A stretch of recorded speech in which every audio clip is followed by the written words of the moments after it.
Davey Richards here with me. Who's like somebody that stands out at the wrestling academy so far that, you know, uh maybe you could see excelling more Yeah. than you thought they would? Is that, I don't know if that's the right way to put it. Uh, we have it's coming in waves, and I remember back when I was starting.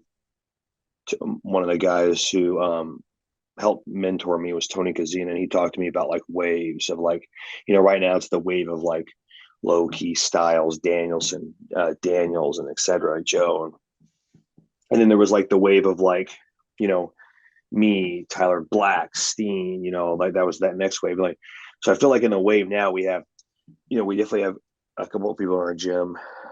Someone like Warhorse is just right there, you know what I mean? And this other guy like Camaro Jackson and then Mike Outlaw, one of our female wrestlers, Tootie Lim, who's actually done some stuff with NWA, and they've all done some stuff with AEW.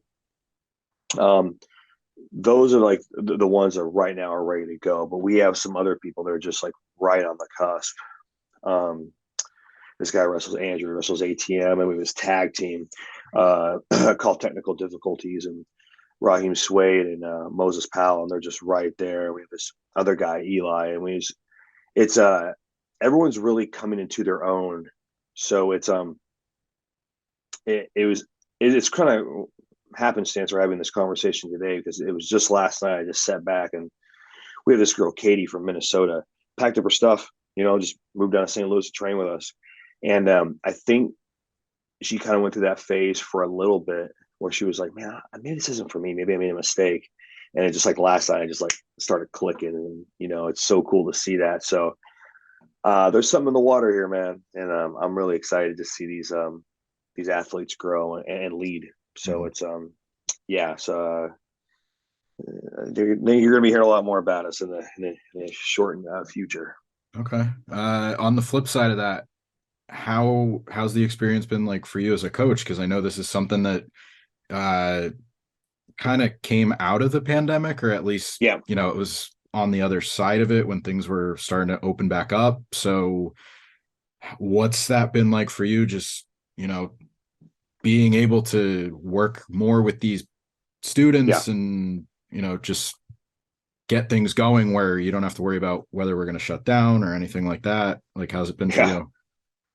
Well, see, so for the pandemic, I was not actually. I came back into professional wrestling towards towards the end. Yeah, towards the end. I was a frontline worker, both as a paramedic and as an ER physician um, during the pandemic, so I was a little busy. Mm-hmm. um, so I came back, pardon me, towards the end.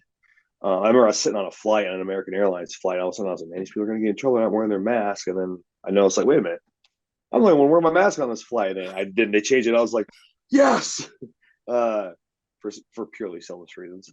Um, but as far as being a coach, I've always really, I was, I've always been a student of the game. Where because I've been wrestling since I was 10, between amateur, catch, and pro, and I had the greatest mentors. I mean, I was really like, I came up in like the most stellar time. I was in the ring, within a year with guys like, Samoa Joe and, Danielson. And, then going to Japan, I went to Noah and both New Japan. And so it was, I really feel like I have a lot to give. And, two, I feel like my main responsibility at this point in my career is to give back, to help out the next generation. So, it's been really, really cool. And, it actually makes you better. I can see now, like I'm heavily involved in like jujitsu and stuff like that. And the only difference usually between a brown belt and a black belt is just the ability to teach. And I really see how that. I've always heard like teaching, you really have mastered a concept when you can teach it, and it's really made me better. But the biggest thing is just like you really see these people that they're questioning themselves. Do I have the confidence? Can I do this? And you see where like like that Katie girl, it's like, oh man, I can do this, and like, that's a really cool Mm-hmm. experience. So it's been a very rewarding and fulfilling journey thus far. Do you think being a dad had anything to do with being a better coach? Sure, yeah, being a Yeah. being a better person. Yeah. I mean, completely being a better person. I was a I was a pretty riled up guy before I left wrestling, and not was not thankful enough for all the gifts I had and for all the blessings I had in wrestling. I was naturally selfish, which to be in the sports and entertainment business, you have to be selfish. I mean, there's no doubt about that. But I had no idea the world did not revolve around me. So becoming a father and it has really be like it's not really about me. So Yeah. it's always it's more about what can I give rather than what can I take. So Mhm. yeah, it's been a huge blessing. We're talking about NWA Hard Times 3. It's an interesting match because right now you're an MLW champion. Yeah. Uh, and Colby Corino is your opponent. I, unless I have my numbers wrong, this is the fourth time you'll be in the ring with a Corino. First time with this Corino. Yeah. But you faced his dad. You guys did have some time in Ring of Honor where Yep. he was on his way out. I think you were on your way in, but uh can you talk about what you're looking forward to most, like just working with Colby, and maybe if you've seen any of his dad in him, like any kind of Oh yeah. influence that Yeah, of course. Yeah. comes? Yeah. And his dad was Steve was always such a good guy because um he was always willing to give, to help, to teach, to offer an opportunity. So he was one of the real good ones. A lot of people. There's a lot of people that you know are more concerned with what about me. I mean, he was never like that, at least with me. Um, yeah, been watching Colby for a long time. Oh, I can remember when he was really young. Cause I'm so old, but yeah, it'll be really fun. And as far as I would like to say thank you to both NWA and MLW because you know people talk about like the forbidden door, and I've blown that thing wide open. And a lot of that is because of the blessing of MLW, let me do like Japan, Impact, NWA.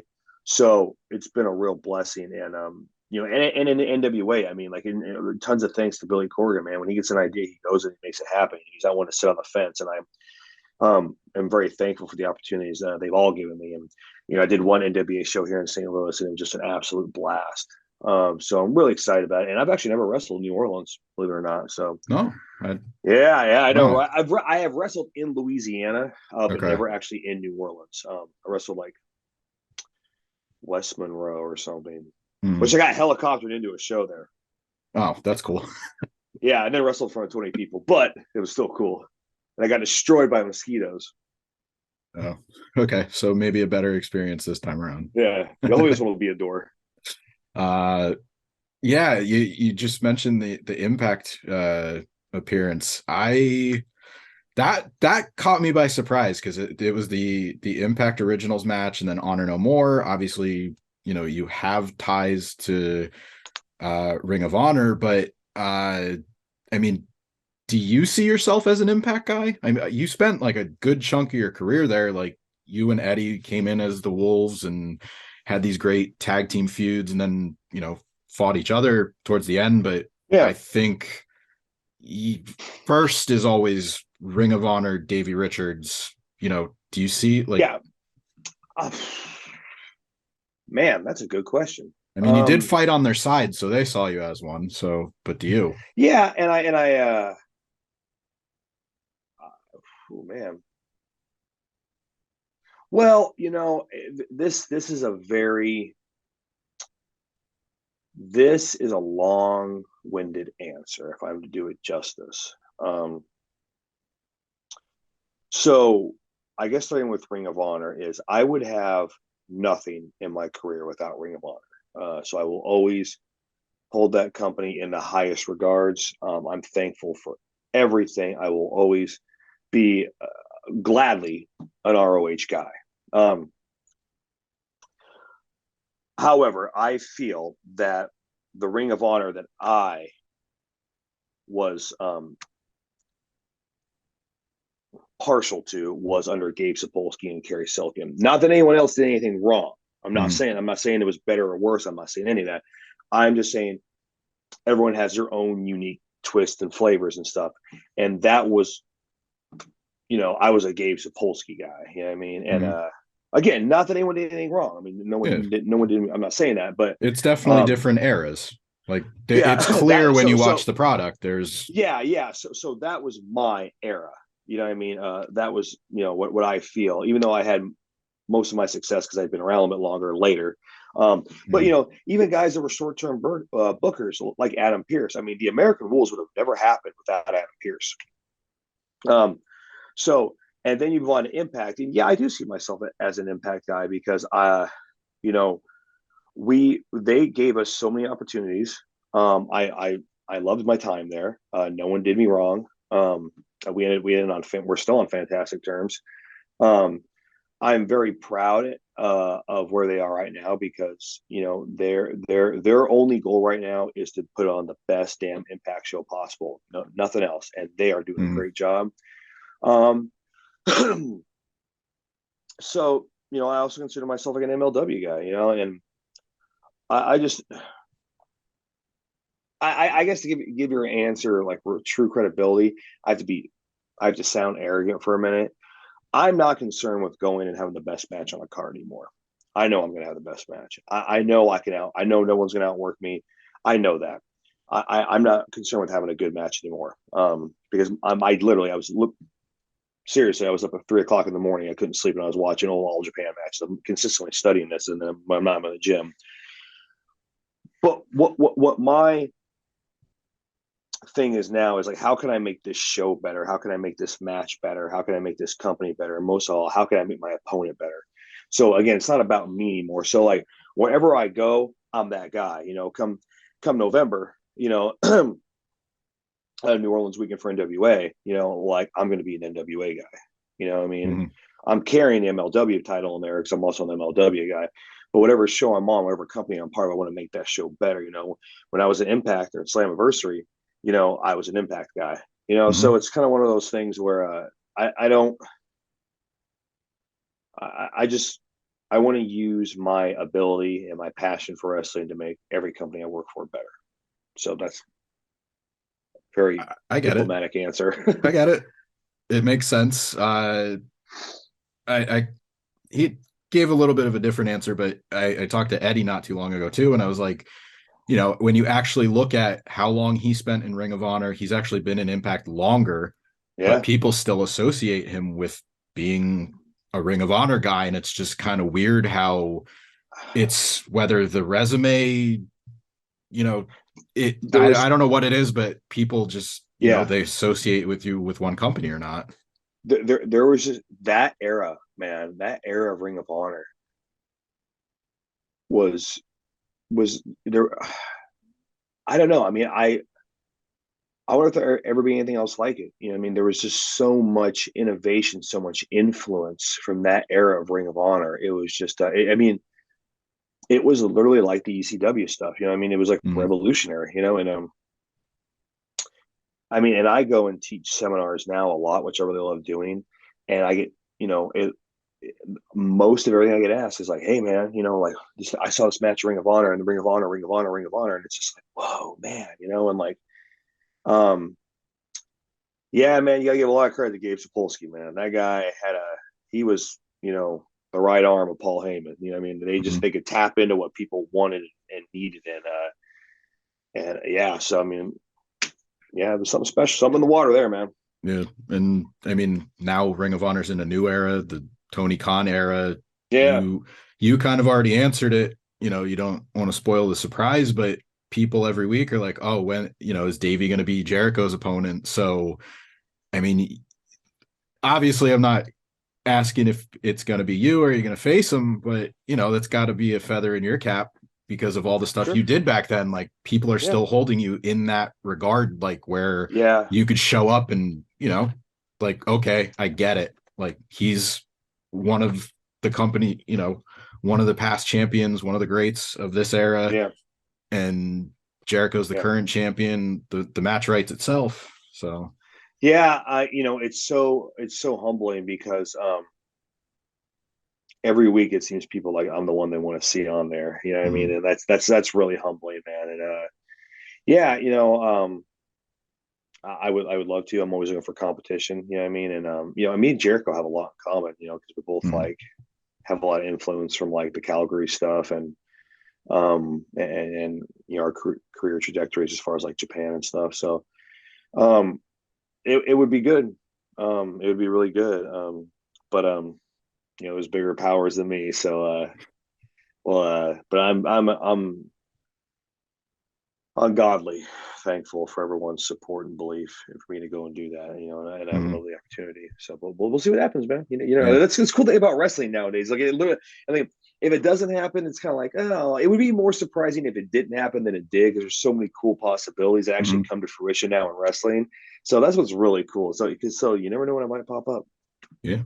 Wait and see. That's all you can do. Yeah. Uh, you're defending the MLW Openweight National Openweight Championship. Mhm.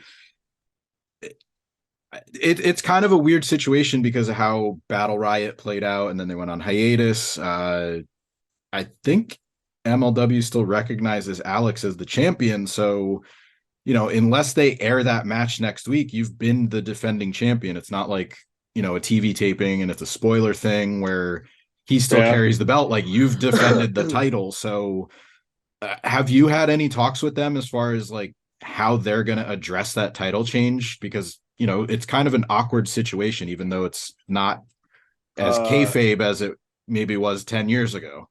right, right. Uh, I don't. My answer is I don't know. I Okay. really don't know.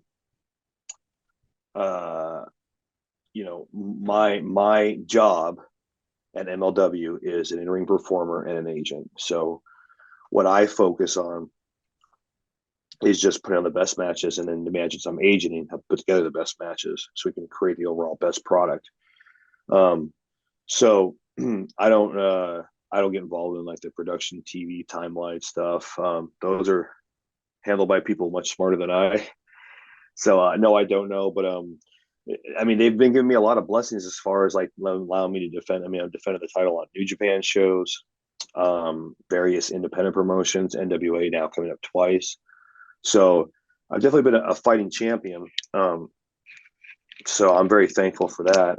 But as far as like how TV timelines and stuff like that pay out, and quite frankly, that's more a reflection of my ignorance than anything they're doing, because I've been on TV for Ring of Honor, for Impact, now for MLW. I have no idea these timelines. None of it. I mean, Mhm. I do not envy their job at all. So like, I just you know November 12th, you got a match. Sweet, I'll be there. I don't know. Well, it's going to be a match here. Then it goes into production and airs here. I'm like, I'm going to do the match. You guys take Okay. care of all that. All right. Fair enough. The agenting role, is that something that's been known? Like, is that something new? I don't know. I've been an agent there for a while. And it's actually worked out well. Like, actually, Cord just messaged me a little while ago. He's like, "Man, you're like the most in-demand agent we got." Um, so I'm very, very happy about that. Very thankful. Um, so usually an MLW show, I agent, like 2 matches or so, and Mhm. then I wrestle 1 or 2 matches. So I'm pretty. Those days are pretty busy, but I like that though. And I'm really thankful they Mhm. gave me that opportunity. So yeah, I work as an agent there. And yeah, I mean, it's all given back, so I love it, man. Yeah. Yeah. I'm right outside of Philly, so I just missed you this weekend, but I'm hoping to get to the January show that was Yep, just I will be the announced. January one. Yeah, Okay. they were, and that's another thing they were really cool about, because my really good friend William runs this great promotion in Oregon called Prestige Wrestling, and he had Mhm. booked the American Wolves versus Violence is Forever. And it's a big show there for the Roseland Theater, which is a pretty historic wrestling venue out in Portland, and I'm from the Northwest. And I talked to him. I was like, "Hey, man, this is really important to me," and they've always been so cool with that. So again, props to MLW for being so open and cool about Mhm. that. I'll get you out on this. We've talked a lot about different periods in your career. Uh, if somebody hasn't uh, really been as familiar with your singles work, like obviously you're defending the MLW title Yeah, against Colby, is there a match or maybe a few matches, like maybe even I'll narrow it down, like since your comeback yeah. in the past couple of years, that you would really point to and say, here's one that uh, best represents who you want to be as a wrestler, as a singles performer? I have been. I have been blessed with some good opponents. So I'm very happy about that. I just had a really great match with this guy, Cody Chun, out for Defy Wrestling in Seattle. Uh, what else was really good? My MLW World Title match with Alex Hammerstone was really good. Mhm. My MLW the finals of the Opera Cup versus TJP, who's my favorite opponent. That was really good. I really like that. Um, boy, man, I've just been really lucky to have some really good matches. So Yeah. yeah, those are the ones I would say. My match with Minoru Suzuki for Glory Pro out here in St. Louis. Um, that was the one I was really proud of.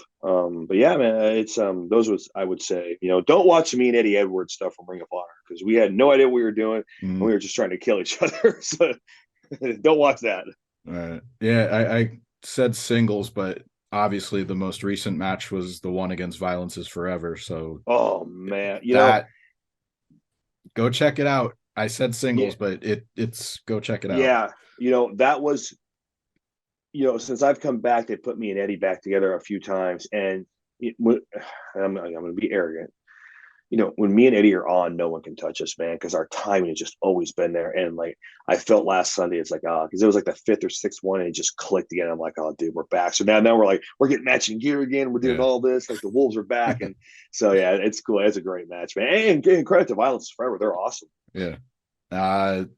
All right. I said that was the last one, but I got to ask you about this. If you guys are getting matching gear and the reunion tour's on, FTR's got to be maybe on your radar. I don't know how Yes, it they are. happens, but Wolves versus Honestly, FTR.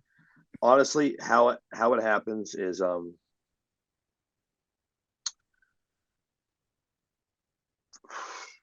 boy, how do I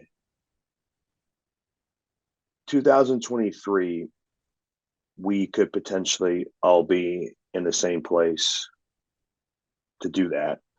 Um, the really cool thing about wrestling now is that the fans can be heard through social media. So if they want it and they voice their opinion on it, Mhm. I know there's four guys who definitely want it. So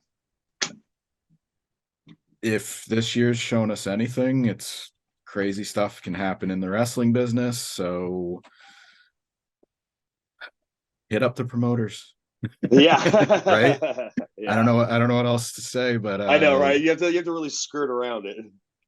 yeah. Thanks for the time today. This was really fun getting a chance to catch up. Best of luck. Sorry for being late, man. I'm so sorry. That it happens, man. It's fine.